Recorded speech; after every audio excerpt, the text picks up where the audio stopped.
ମା ଆଗକୁ ନୂଆ ବର୍ଷ ଆସୁଛି, ମୁଁ ତୁମକୁ ଗୋଟେ ନୂଆ ବସା ଘର ଗିଫ୍ଟ ଦେବି। ଯୋଉ ବର୍ଷରେ ତୁମେ ଖରା ବର୍ଷା ଓ ଶୀତରୁ ରକ୍ଷା ପାଇପାରିବ। ତୁମେ ସେ ଘର ଦେଖିଲେ ବହୁତ ଖୁସି ହୋଇଯିବ। ହେଲେ କୁନା, ବସା ଘର ବନେଇବା ପାଇଁ ଏତେ ଗୁଡ଼ିଏ ଟଙ୍କା ତୁ କୋଉଠୁ ଆଣିବୁ? ମା ଟଙ୍କା କିଛି ଦରକାର ହେବ ନାହିଁ। ମୁଁ ନିଜେ ପରିଶ୍ରମ କରି ଆମ ଜଙ୍ଗଲରୁ କାଠ ନଡ଼ା ପତ୍ର ଆଣି ନିଜ ଥଣ୍ଟରେ ବସା ଘର ତିଆରି କରିବି। ଦେଖିବୁ ତୁ ଜମାରୁ ବି ବ୍ୟସ୍ତ ହନା। ଆଜିଠାରୁ ମୁଁ ବସା ତିଆରି କରିବାରେ ଲାଗି ପଡ଼ିବି। ଆଉ ସେଇ ଘର ତୋତେ ଗିଫ୍ଟ କରିବି। ଆଗରୁ ତୋତେ ସେ ଘର ମୁଁ ଜମାରୁ ବି ଦେଖେଇବି ନାହିଁ। ଏହା ପରେ କୁନା ଉଡ଼ି ଚାଲିଗଲା ଜଙ୍ଗଲ ମଝିକୁ। କିଛି ଦୂର ଗଲା ପରେ ସେ ଗୋଟେ ଗଛ ଉପରେ ବସିଲା।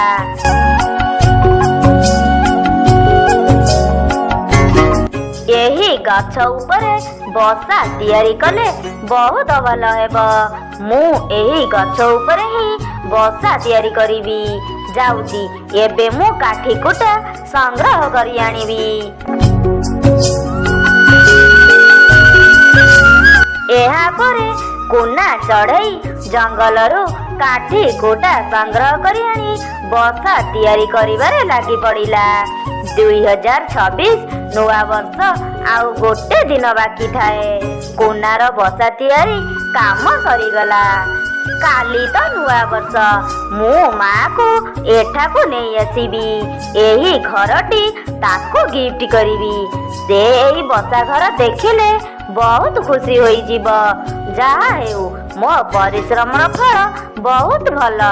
ଏହି ଘରଟିକୁ ମୁଁ ନିଜ ଥଣ୍ଟରେ ତିଆରି କରିଛି। ମୋତେ ଭାରି ଖୁସି ଲାଗୁଛି। ଯାଉଛି, ଏବେ ମୁଁ ମା ପାଖକୁ ଫେରିଯିବି। କାଲି ମାକୁ ଆଣି ଏଠାକୁ ସିଧା ଆସି ପହଞ୍ଚିବି। କୁନା ଚଢ଼େଇ ଏସବୁ କହି ସେହି ବସା ଘର ନିକଟରୁ ଚାଲିଗଲା। ହେଲେ ଏସବୁ କଥା ଦୁଷ୍ଟ କାଳୁ କାଉ ଅନ୍ୟ ଏକ ଗଛ ଉପରେ ବସି ଶୁଣୁଥାଏ ଆଉ ଦେଖୁଥାଏ। କୁନାକୁ ପଳେଇ ଯିବାର ଦେଖି କାଳୁ ସେ ବସା ଘର ନିକଟକୁ ଗଲା। ଆରେ ବାବା ବାବା, କୁନା ଚଢ଼େଇ ଏଡେ ସୁନ୍ଦର ଘରଟିଏ କରିଛି।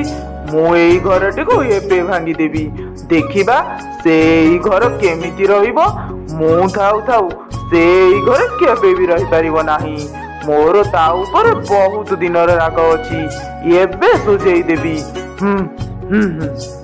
ଏହା ପରେ କାଳୁ କାଉ କୁନାର ନୂଆ ବସା ଘରଟିକୁ ଭାଙ୍ଗି ଦେଇ ସେଠାରୁ ଉଡ଼ି ଚାଲିଗଲା।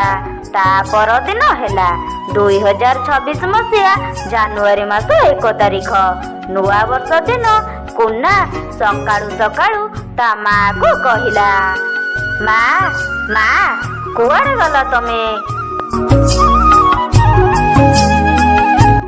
କୁନା, କଣ ହେଲା? ଏଡେ ବଡ଼ ପାଟି କରି କାହିଁକି ଡାକିଲୁ ମତେ? ମା, ନୂତନ ବର୍ଷର ଅଭିନନ୍ଦନ। ମା, ଚାଲ ଏବେ ଆମେ ସାଙ୍ଗ ହୋଇ ମୁଁ ବନେଇଥିବା ନୂଆ ବସା ଘର ନିକଟକୁ ଯିବା। ଚାଲ ଏବେ ଆମେ ଯିବା।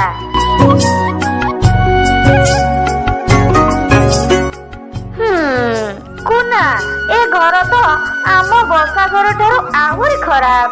ଏ ବସା ତ ଅଧା ଭଙ୍ଗା ହୋଇଥିବା ବସା। ମା, ଏ ବସା ଘରଟିକୁ ମୁଁ ପୁରା ସୁନ୍ଦର ଭାବେ ଗଢ଼ି ତୋଳିଥିଲି। ହେଲେ ବସାକୁ କିଏ ଭାଙ୍ଗି ଦେଇଛି? ତୁମେ ଦେଖିଥିଲେ ପୁରା ବସାଟିକୁ ବହୁତ ଖୁସି ହୋଇଯାଇଥାନ୍ତ। ତୁମକୁ ନୂଆ ବର୍ଷରେ ଗିଫ୍ଟ ଦେବା ପାଇଁ ମୁଁ ଏ ବସା ଘର ତିଆରି କରିଥିଲି। ହେଲେ ୟାକୁ କିଏ ଭାଙ୍ଗି ଦେଇଛି? ମୁଁ ସତ କହୁଛି ମା। ହଉ କୁନା, ତୁ ଆଉ କାନ୍ଦେ ନା। ଯାହା ହବା କଥା ହେଇଗଲା। ମନ ଦୁଃଖ କଲେ ଆଉ କଣ ହେବ? ହେଲେ ମା, ମୁଁ କେତେ ପରିଶ୍ରମ କରି ଏଇ ଭସା ଘରଟିକୁ ତିଆରି କରିଥିଲି। ନୂଆ ବର୍ଷରେ ନୂଆ ଘର ତୁମକୁ ଗିଫ୍ଟ କରିବି ବୋଲି। ହେଲେ ଏସବୁ କଣ ହୋଇଗଲା ମା? କୁନା ଏମିତି କହି ତା ମା ନିକଟରେ କାନ୍ଦୁଥିବା ସମୟରେ ସେହି ବାଟ ଦେଇ ପରି ଚଢ଼େଇ ଉଡ଼ି ଯାଉଥିଲେ। ସେ କୁନା ନିକଟକୁ ଯାଇ ତାକୁ ପଚାରିଲେ,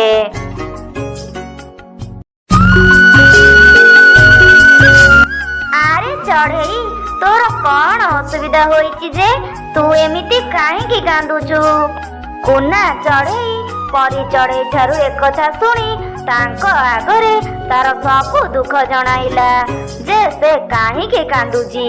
ଏହା ପରେ ପରି ଚଢ଼େଇ ତାକୁ କହିଲେ, କୁନା, ତୁ ଆଦୌ ବ୍ୟସ୍ତ ହନା। ରହ, ମୁଁ ତୋତେ ଆଜି ନୂଆ ବର୍ଷରେ ନୂଆ ଘର ଗିଫ୍ଟ କରିବି। ଚାଲ ତଳକୁ ଚାଲ, ତୁ ସେ ଘର ଦେଖିଲେ ବହୁତ ଖୁସି ହେବୁ। ତୋର ଏ ବସା ଘର ଠାରୁ ବି ବହୁତ ଭଲ ଘରଟେ ମୁଁ ତୋତେ ଦେବି। ତୁମେ ଦୁଇ ଜଣ ସେଥିରେ ବହୁତ ଖୁସିରେ ରହିବ।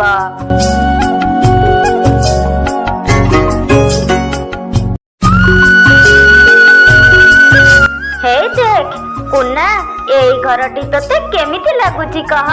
ଭଲ ହୋଇଛି ନା? ଧନ୍ୟବାଦ ପରିମା, ସତରେ ଏହି ଘରଟା ବହୁତ ସୁନ୍ଦର ହୋଇଛି। ଆଜି ନୂଆ ବର୍ଷରେ ମୋତେ ଆଉ ମୋ ମାକୁ ନୂଆ ଘର ଗିଫ୍ଟ ମିଳିଲା ବୋଲି ମୁଁ ବହୁତ ଖୁସି। ହଉ କୁନା, ଏଥର ତୁମେ ଦୁଇ ଜଣ ଆଜିଠାରୁ ଏହି ବସା ଘରେ ରୁହ। ମୁଁ ଏଥର ଯାଉଛି। ମା, ତୁ କେତେ ଖୁସି? କୁନା, ମୁଁ ତ ବହୁତ ଖୁସି। ହେଲେ ତୁ ଯୋଉ ବସା ତିଆରି କରିଥିଲୁ ସେ ବସାରେ ବି ମୁଁ ରହିଥିଲେ ବହୁତ ଖୁସି ହୋଇଥାନ୍ତି, କାରଣ ମୋ ପୁଅ ମୋ ପାଇଁ ବସା ଘରଟିଏ ତିଆରି କରିଥିଲା। ହଉ ଚାଲ ଏବେ ଆମେ ବସା ଘର ଭିତରକୁ ଯିବା।